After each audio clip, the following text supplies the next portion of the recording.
모두를 주님의 이름으로 축복하고 환영합니다. 여러분이 신앙생활 해오면서요, 정말 이 사람의 믿음은 정말 배우고 싶고 본받고 싶다, 믿음의 본이 되는 사람 혹시 기억나시는 분 있으십니까? 혹 이 성경의 인물 중에서 내가 정말 본받고 싶은 믿음의 사람, 그 모습이 있을까요? 우리가 읽은 히브리서 11장은요 우리에게 믿음장으로 알려져 있습니다. 믿음의 본을 보인 많은 사람들의 이야기를 그 11장 안에 담고 있습니다. 특별히 그 중에서요 가장 눈에 띄고 가장 믿음의 본을 잘 보여주는 사람을 꼽으라고 한다면 많은 사람들이 바로 아브라함을 꼽을 것입니다. 아브라함은요 우리 믿음에 있어서 너무나 위대한 사람입니다. 마태복음 1장에 가면 예수님의 족보가 기록되어 있는데 그 족보에 이렇게 시작하고 있습니다. 아브라함과 다윗의 자손 예수 그리스도의 계보라. 아브라함의 예수님의 족보를 말할 때 가장 먼저 언급된 게 바로 아브라함일 만큼 아브라함의 위치는 대단하다라고 말할 수 있습니다. 로마서 4장 11절에 가면요 바울이 이렇게 이야기합니다. 그가 할례의 표를 받은 것은 이라고 할 때요 그는 바로 아브라함을 말하는 것이죠. 무할례 시에 믿음으로 된 의를 인친 것이니 이는 무할례자로서 믿는 모든 자의 조상이 되어, 믿는 모든 자의 조상이 바로 아브라함이라고 바울은 이야기하고 있습니다. 갈라디아서 3장 17절은 이렇게 이야기합니다. 그런즉 믿음으로 말미암은 자들은 아브라함의 자손인 줄을 알지어다. 혈통을 넘어서요 믿음의 자손을 아브라함의 자손으로 표현할 만큼 믿음에 있어서, 신앙에 있어서 아브라함의 위치는 그만큼 크고 대단하다라고 말할 수 있을 것 같습니다. 오늘은 히브리 기자가 언급하고 있는 믿음의 조상, 이 아브라함에 대해서 함께 묵상하려고 하는데요 그의 믿음의 본이 무엇인지 함께 묵상하면서 은혜를 나누어 보고자 합니다. 사실 우리가 아브라함 하면요 가장 먼저 떠오르는 게 순종의 삶 아니겠습니까? 가나안 땅으로 본토 친척 아비의 집을 떠나 가나안 땅으로 떠나갔던 그 위대한 순종을 먼저 떠오르기가 십상인데요 그러나 성경은 아브라함의 순종, 그 믿음에 대해서 말하기에 앞서서요 하나님의 인도하심, 하나님의 부르심에 대해서 먼저 언급하고 있습니다.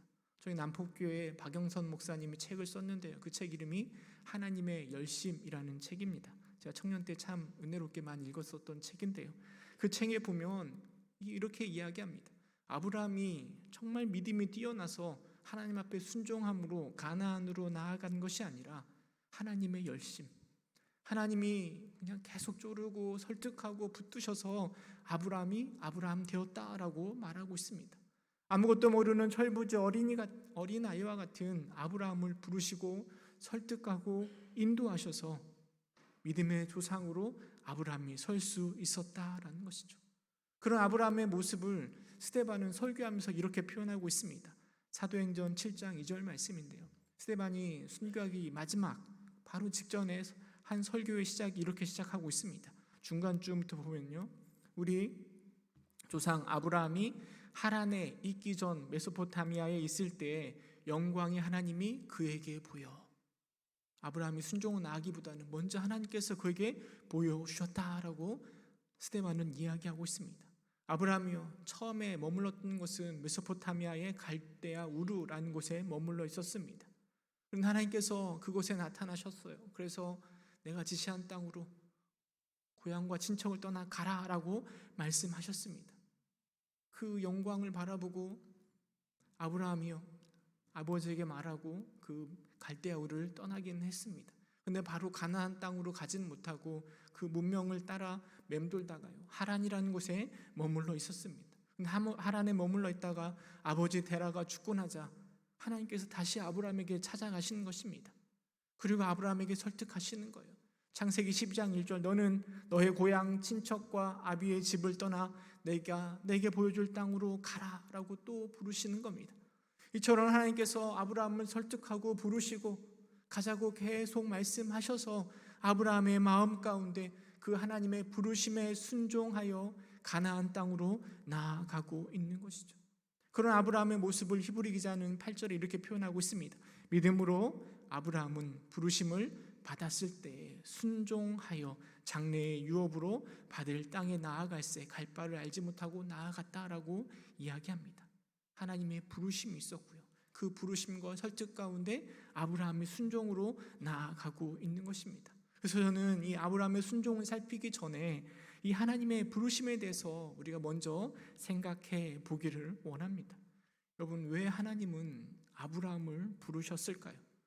그 많고 많은 사람들 중에 왜 하필 하나님을 제대로 알지 못하는 이 아브라함을 하나님께서 부르셨을까요? 여러분, 이 하나님의 부르심은 굉장히 중요합니다. 왜냐하면 오늘도 동일하게 우리를 부르시기 때문입니다. 아브라함을 부르셨던 것처럼 오늘도 우리를 하나님께서는 부르실 것입니다. 여러분, 우리가 믿음이 좋아서 하나님을 찾는 것이 아니라요, 하나님이 우리를 먼저 부르시고 그리고 그 부르심 앞에 우리가 반응하는 것이죠. 여러분, 그렇다면 왜 하나님은 아브라함을 부르시고 우리를 부르시는 걸까요? 아브라함의 이야기를 통해서 하나님의 부르심의 목적을 한 세 가지 정도를 살펴볼 수 있는데요. 첫 번째, 하나님의 부르심은요, 새로운 변화, 새로운 삶을 위한 부르심입니다. 고향 친척 아비의 집을 떠나는 것은요, 엄청난 변화를 아브라함에게 가져옵니다.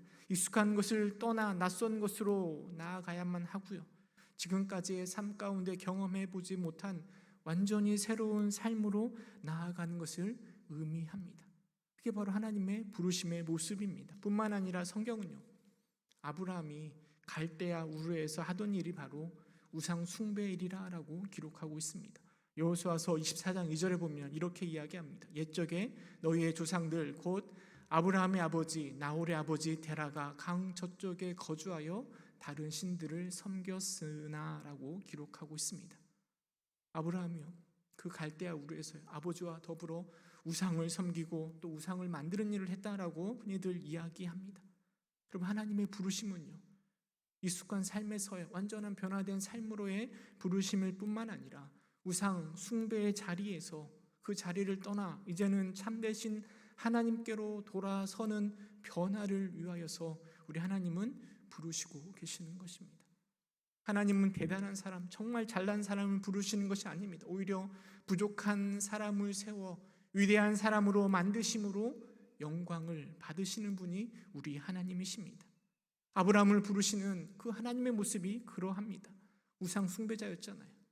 갈까 말까 늘 고민하다가 결국에는 순종하여 가나안 땅으로 나아갔던 아브라함이잖아요. 그러나 하나님께서는 그 아브라함을 통하여, 아브라함을 부르심을 통하여 믿음의 조상, 위대한 믿음의 조상으로 세우신 것입니다. 여러분, 그 하나님이 동일하게 우리를 부르십니다. 세상에서부터 불러내요, 죄악으로부터 불러내요, 완전히 새로운 삶 살아가기를 우리 주님이 원하고 계십니다. 여러분, 누구든지 우리 하나님을 만나면 변화됩니다. 부족한 아브라함이었지만 그가 하나님을 만나자 그의 삶이 변화되었습니다. 고린도후서 5장 17절에 보면요, 그런즉 그리스도 예수 안에 있으면 새로운 피조물이라 이전 것은 지나갔으니 보라 새 것이 되어졌다. 여러분, 우리는 주 안에서 새롭게 변화된 삶자들입니다. 하나님은 그런 새로운 삶을 위해서 우리를 부르시고 계시는 것입니다. 두 번째로 하나님께서 우리를 부르시는 이유는요, 바로 우리에게 축복하시기 위해서, 복을 주시기 위해서 부르시는 것입니다. 아브라함을 부르실 때도 마찬가지입니다. 복을 주시려고 아브라함을 부르시고 계시는 것이죠. 아브라함에게 주시고자 하는 하나님의 복을 생각해 보면 크게 세 가지로 생각해 볼 수 있습니다. 첫 번째는 바로 땅의 복입니다. 창세기 12장 1절 하반절에 보면은요, 내가 내게 보여줄 땅으로 가라, 그리고 그 땅을 주시겠다 말씀하십니다. 그 땅이 바로 가나안 땅입니다. 하나님은 아브라함에게 그 땅을 복으로 주시기를 원하셨던 것입니다. 두 번째 복은 바로 자녀의 복, 후손의 복입니다. 창세기 12장 2절에 보면 내가 너로 큰 민족을 이루고 라고 말하고 있습니다. 하나님은 아브라함에게 계속해서 말씀하셨어요. 땅의 티끌처럼, 바다의 모래처럼, 밤하늘의 별처럼 너희를 번성하게 하리라. 비록 나이가 75세이고 아들도 없지만 하나님은 계속해서 후손의 복을 주실 것이라 말씀하셨고 그렇게 행하셨습니다. 뿐만 아니라 12장 2절 하반절에 보면 내 이름을 창대하게 하리라 라고 말씀하십니다. 아브라함의 이름을 창대하게 하는 복을 하나님께서 아브라함에게 주시는 것입니다. 수천 년이 지난 지금 오늘 우리는 아브라함을 가지고 묵상하고 있잖아요. 얼마나 많은 사람이 아브라함의 이름을 기억하고 있습니까? 기독교인뿐만 아니라 유대인들도 기억하고 있습니다. 심지어는 저 무슬림조차도 아브라함의 이름을 기억하고 알고 있습니다. 그만큼 그의 이름이 창대하게 되는 것입니다. 이처럼 하나님은요, 아브라함을 부르실 때 그 부르심을 통하여 그에게 복을 주시기를 원하시고요, 하나님 우리를 부르실 때도 마찬가지로 우리에게 복을 더하여 주시기를 원하시는 것입니다. 세 번째로 하나님께서 이 아브라함을 부르신 이유는요, 복의 근원이 되게 하시려고 아브라함을 부르신 것입니다. 2절 하반절에 보면요, 너는 복이 될지라 라고 이야기합니다. 물론 하나님은 아브라함에게 많은 복을 더해 주셨지만 더 나아가서요, 아브라함이 다른 사람에게 복의 근원이 될 것이다 라고 말씀하고 계시는 것입니다. 복의 근원이 되게 하려고 하나님은 아브라함을 부르시고 계시는 거죠. 우리 창세기 12장 3절 말씀 함께 읽어보도록 하겠습니다. 시작. 너를 축복하는 자에게는 내가 복을 내리고 너를 저주하는 자에게는 내가 저주하리니 땅의 모든 족속이 너로 말미암아 복을 얻을 것이라 하신지라. 땅의 모든 족속이요, 너로 말미암아 복을 얻을 것이다 라고 말씀하십니다. 여러분, 아브라함의 족보는요, 이삭과 야곱, 요셉을 넘어서요, 어디까지 연결되는가 하면 예수님에게로 연결되어 가는 것입니다. 그리고 예수님에서부터 복의 절정을 이루게 되는 것입니다. 하나님은 구속사적인 관점 가운데 이 인류를 구원하시고자 아브라함을 부르시고 계시는 것입니다. 그리고 그의 후손 아브라함을 통하여 아브라함이 복의 근원이 되게 하시는 것입니다. 하나님이 우리를 부를 때도 마찬가지입니다. 우리를 통해서요, 우리가 복의 근원이 되길 원하십니다. 물론 우리가 그들에게 복을 주는 것은 아닙니다. 그러나 예수 그리스도를 통하여서, 우리가 전달하는 예수 그리스도를 통하여서 우리를 복의 근원으로 삼고자 하시는 것입니다. 하나님은 이 일을 위하여서 우리를 부르시고 계시는 거죠. 물론 하나님의 부르심의 모양은 다를 수 있습니다. 어떤 사람은 목사로, 어떤 사람은 장로로, 권사로, 집사로, 그 부르심의 모양은 다양할 수 있습니다. 찬양대로 교사로 부를 수도 있습니다. 봉사자로 부를 수도 있습니다. 그러나 그 부르심의 목적은 언제나 동일한 것이죠. 하나님은 그 부르심을 통하여 우리가 새로운 삶 살기를 원하십니다. 우리에게 복 더하여 주시기를 원하시는 것이고요, 우리가 복의 근원 되기를 원하시는 것입니다. 그 일을 위하여서 아브라함에게 찾아가서 그를 부르시는 것이고, 오늘 우리를 찾아오셔서 우리를 부르시는 것입니다. 그런 하나님의 부르심에 아브라함이 순종으로 반응합니다. 히브리 기자는 알 바를 알지 못한 채 떠났다라고 표현하고 있습니다. 아무것도 모른 채 그냥 무작정 떠나는 아브라함의 순종은요, 어찌 보면 모험이라고 말할 수 있습니다. 어떤 일이 벌어질지 모르지만 순종으로 모험의 길을 떠난 것입니다. 여러분, 그 아브라함의 순종이 어떠한지 한번 생각해 볼 필요가 있는 것 같습니다. 아브라함의 그 순종은요, 익숙한 곳을 떠나는 모험입니다. 너의 고향과 친척과 아비의 집을 떠났다라고 성경은 말하고 있습니다. 사람들은요, 편안하고 안전한 곳에 있는 것을 좋아합니다. 익숙한 것을 좋아합니다. 그래서 우리 집이 좋고 우리 가족이 좋은 것 아니겠습니까? 늘 편안하고 안정된 삶을 추구합니다. 하지만 믿음으로 하나님의 부르심에 순종하는 것은요, 때론 이 안전을 내려놓고 모험을 시작하는 것과 같습니다. 아브라함이 갈 바를 알지 못하지만 저 안전하고 편안한 고향과 친척, 그 집을 떠났기 때문에 하나님의 은혜를 경험한 것 아니겠습니까? 모험이지만, 아무것도 알 수 없는 모험이지만, 익숙하지 않은 곳으로 나아가는 것이지만 믿음으로 그를 따라갔을 때 아브라함이 믿음의 조상으로 설 수 있었던 것 아니겠습니까? 뿐만 아니라 아브라함의 순종은요, 낯선 곳을 향하는 모험이기도 합니다. 내가 내게 보여줄 땅으로 가라. 정확하게 그가 어디인지도 모릅니다. 아무것도 모를 때 우리 마음 가운데 때로는 두려운 마음이 생깁니다. 무서운 마음이 생깁니다. 어쩌면 하나님의 부르심이 그와 같을지 모르겠습니다. 두렵고 불안하죠. 그러나 아브라함은 한 걸음 한 걸음 그렇게 시작하는 것입니다. 세 번째로 그의 순종은요, 말씀을 따라가는 모험이었습니다. 가나안으로 떠나가는 아브라함이 아는 것이라고는요, 아무것도 없습니다. 그저 하나님의 말씀 하나만 붙들고 나아가는 것입니다. 그럼 하란을 떠날 때 아브라함의 나이가 75세였습니다. 자녀 후손들의 복을 주시겠다라고 했는데 그 늦은 나이에 자녀도 없는데 따라간들 무슨 의미가 있겠는가? 아브라함이 그런 생각할 수 있죠. 가나안 땅에 간다 한들 그 땅이 어찌 아브라함의 땅이 되겠습니까? 이미 다 살고 있는 사람이 있는데요. 그런데 하나님께서 그 땅을 주시겠다 그 말씀을 듣고 아브라함이 떠나는 것입니다. 창대케 한다고 하지만 아는 사람이 아무것도 없는데 어디서 그가 창대하게 되겠습니까? 아무것도 보이지 않는 상황 가운데 아브라함은 오직 하나 하나님의 말씀을 붙들고 그 순종의 삶으로 나아가는 것입니다. 물론 아브라함의 순종의 모험은요, 부족한 것 투성이고 넘어지고 도망치기도 하였습니다.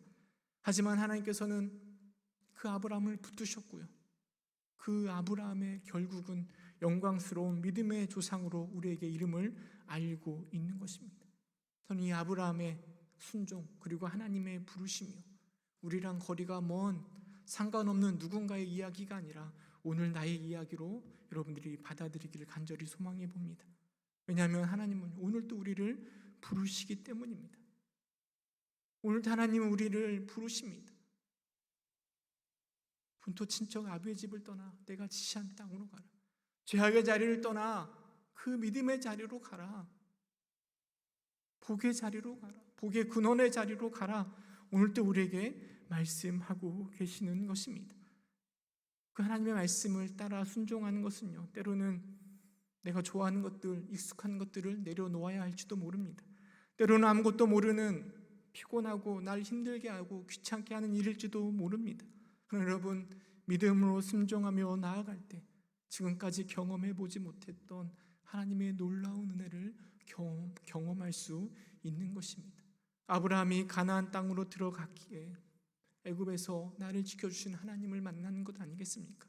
소돔과 고모라 땅을 벌하시는 하나님을 만날 수 있었던 것이고 100세의 아들을 낳게 하시는 그 하나님의 은혜를 가나안 땅으로 떠났기 때문에 그 은혜를 누릴 수 있었던 것 아니었겠습니까? 그런 하나님의 부르심을 모른 채 하고 가만히 있을 때, 익숙하고 편안한 그 본토 친척 아비의 집에 머물러 있을 때 아브라함이 경험할 수 있는 것은 아무것도 없습니다. 하나님의 부르심을 모른 채 할 때요, 우리가 누릴 수 있는 하나님의 은혜는 아무것도 없는 것이죠. 여러분, 하나님의 부르심에 순종으로 모험을 떠나는 우리 모두가 될 수 있기를 주님의 이름으로 축원합니다.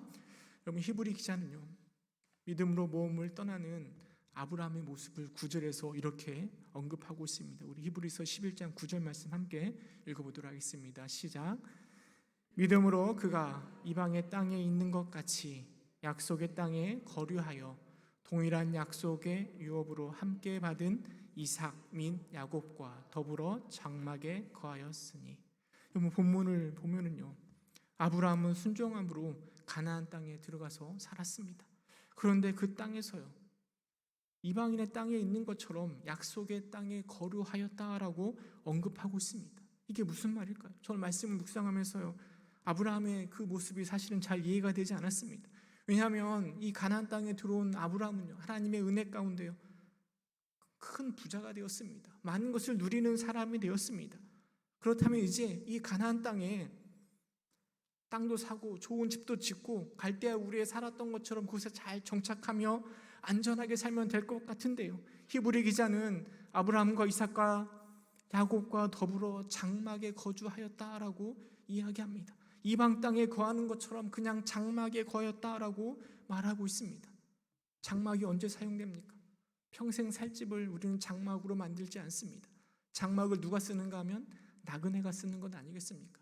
잠깐 머물러 살아가는 사람이 장막을 짓고 돌아다니는 것 아니겠습니까? 비록 이 가나안 땅은요, 천국의 그림자입니다. 천국을 하나님께서 보여주시는 그림자와 같은 곳입니다. 그런데 히브리 기자는요, 이 아브라함의 삶을 바라보면서요, 그가 비록 가나안 땅에 거하였지만 그럼에도 불구하고 그는 그 땅 가운데 나그네의 삶을 살아가고 있음을 우리에게 말해주고 있습니다. 하나님이 보여주시는 천국에 대한 그림자임에도 불구하고 그것에 소망을 두는 것이 아니라 하늘에 소망을 두고 있는 믿음의 사람 아브라함의 모습을 9절에서 언급하고 있고요. 그래서 10절에는 이렇게 이야기합니다. 이는 그가 하나님이 계획하시고 지으실 터가 있는 성을 바랐음이라. 비록 하나님이 약속하시고 부르신 가나안 땅이지만 그 땅에 소망을 두고 살아가는 것이 아니라 더 좋은 곳, 하나님이 계획하시고 지으실 터가 있는 그 성, 하나님과 함께 거할 그 천국을 소망하며 살아가고 있음을 히브리 기자는 우리에게 말해주고 있습니다. 오늘 살아가는 우리도요, 하나님의 부르심 가운데 다양하게 순종할 것입니다. 교회에서 순종하기도 하고요, 가정에서 순종하기도 하고요, 직장 가운데 순종하기도 하고요, 세상 가운데 주님의 부르심을 따라 열심히 순종하며 나아갈 것입니다. 그러나 여전히 우리의 소망은 부르심의 그 자리가 아니라 하나님과 함께할 그 천국, 그 땅을 소망하면서 믿음의 본을 보인 그 아브라함처럼 이 땅 가운데 나그네처럼 순례자처럼 살아가야 됨을 이 아브라함의 모습을 통해서 우리에게 보여주고 있는 것 아니겠습니까? 아브라함의 순종뿐만 아니라 우리가 배워야 될 것은 그 순종하면서도 여전히 하나님을, 저 천국을 소망하는 그 아브라함의 믿음의 모습일 것입니다. 말씀을 맺도록 하겠습니다. 오늘도 우리 하나님은 아브라함을 부르시는 것처럼 우리를 부르시고 계십니다. 하나님 우리를 부르셔서요, 우리에게 새로운 삶을 그리고 복을 주시길 원하고 복의 근원이 되기를 원하셔서 우리를 부르시고 계십니다. 우리는 비록 부족하고 연약하지만 그 부르심에 아멘으로 순종하고 나아가면 됩니다. 때로는 그 순종함에 여러 가지 어려움이 있을 수 있습니다. 근데 익숙한 것을 다 내려놔야 되고요, 낯선 곳으로 나아가야 되고요, 오직 하나님의 말씀만 바라보는 모험이 될 수도 있습니다. 그러나 여러분, 하나님의 부르심에 아브라함처럼 순종하시기 바랍니다. 그래서 아브라함이 경험했던, 가나안 땅에서 경험했던 그 은혜들을 누릴 수 있는 여러분 모두가 될 수 있기를 간절히 소망합니다. 뿐만 아니라 더 나아가서요, 그 믿음을 가지고 세상 속에서 저 천국을 소망하며 살아가는 나그네의 모습, 순례자처럼 살아갈 수 있는 저와 여러분 될 수 있기를 주님의 이름으로 축원합니다. 함께 기도하겠습니다. 참 사랑이 많으신 하나님, 우리의 믿음의 본이 되신 아브라함의 모습을 함께 묵상하며 생각해 보았습니다. 하나님의 부르심 앞에 아멘으로 순종하고 갈 바를 알지 못하지만 오직 하나님의 말씀을 붙들고 나아갔던 그 아브라함의 모습이 오늘 우리를 부르시는 하나님 앞에, 아브라함의 모습이 오늘 우리의 모습 될 수 있도록 주님 인도하여 주옵소서. 뿐만 아니라 하나님, 아브라함이 하나님 말씀에 순종하며 살아가지만 그 땅 가운데서도 여전히 하나님과 함께할 저 천국을 소망했던 것처럼 하나님 이 세상 가운데 우리가 하나님의 부르심을 따라 살아가면서도 여전히 저 천국을 소망하며 살아가는 믿음의 사람 될 수 있도록 주님께서 인도하여 주옵소서. 예수님의 이름으로 기도드립니다. 아멘.